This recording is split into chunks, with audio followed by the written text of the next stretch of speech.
The teacher points to the bamboo blinds. 2 students go over to lift them up.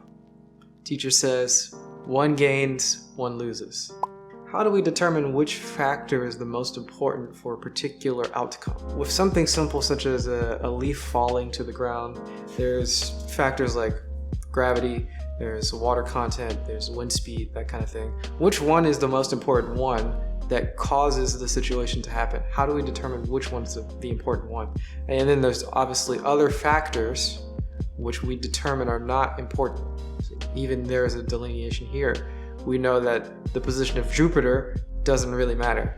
We probably think that our mental state doesn't really matter. How do we determine this? And if we think even more simple situation, let's say there's a certain scenario that's happening, say trolls on the internet, and there's a particular response to that scenario, which is what causes suffering. So how do we determine the cause of the suffering? Is it the personal response, the personal internal response, or is it the scenario around that causes that response, that causes the response? How do you determine which one's the gain, which one's the loss? That's very difficult, I think. This koan, this story is pointing towards Hogen, our teacher, as determining the difference between what is gaining, what is lost, what is more important, what is not important. He is the one that's determining. And in the story, it's very obvious that it's arbitrary. In the story, right? Because there's 2 people rolling up blinds, and maybe one is redundant, but there's no distinction between which one is causing more so than the other. They're both doing it. There is no gain and loss. They're both equally important.